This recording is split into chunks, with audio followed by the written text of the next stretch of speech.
Kumusta mga Kalpanalo? Shoutout sa inyong lahat dyan. Sa oras na ito ay pakinggan nyo at panoorin ang mga banat ni Clavia kay Mayor Soto. Ayon sa kanya, Mayor, kung mayroon kang matibay na ebidensya laban kina Babaw at Sanchez na nagpabayad sa mag-asawang Diskaya para sila ay makapanayam, ilantad mo, ani Clavia. Ayon kay Clavia, hindi niya inaasahan na sa isang tulad ni Soto magmumula ang napaka-irresponsibleng pahayag. Pinanto niya na kung walang konkretong basehan ng alegasyon, hindi nararapat na ihulog sa maling paratang ang mga kapwa niya mamamahayag.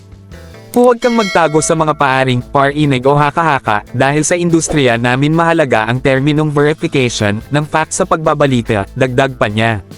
Binigyang diin din ni Clavia na dumaraan sa tamang proseso ang bawat panayam na ginagawa nila at masusing sinasala bago mailabas sa ere o sa anumang plataporma. Para sa kanya, ang naging akusasyon ni Soto ay hindi makatarungan, hindi lang laban kina Babaw at Sanchez kundi pati sa buong industriya ng pamamahayag. Nilinaw ni Clavia na wala siyang kinikilingan sa dalawang personalidad at ang kanyang layunin ay protektahan ang propesyon na pinagmumula ng impormasyon ng publiko. Hindi ito para ipagtanggol ko ang dalawang mamamahayag sa paninira ni Soto kundi ang maproteksyonan ang buong industriya ng pamamahayag na kinukuhanan ng impormasyon ng publiko, pahayag niya. Dagdag pa ni Clavia, mas pinapahirap ng social media ang sitwasyon ng media industry dahil sa dami ng gustong sirain at questionin ang kredibilidad ng mga pahayagan sa bansa. Kaya naman naniniwala siyang ang mga ganitong akusasyon ay lalo lamang nagbubunga ng pagdududa at maling pananaw laban sa mga mamamahayag. Sa huli, hiniling ni Clavia na pairalin ang respeto sa pagitan ng mga lider at mamamahayag. May trabaho ka, may trabaho rin kami. Respeto, walang personalan, pagtatapos niya.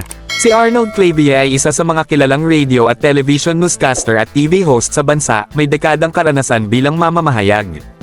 Kilala siya sa kanyang matapang na estilo sa pagbabalita at sa pagbibigay ng opinyon sa mga isyu sa lipunan.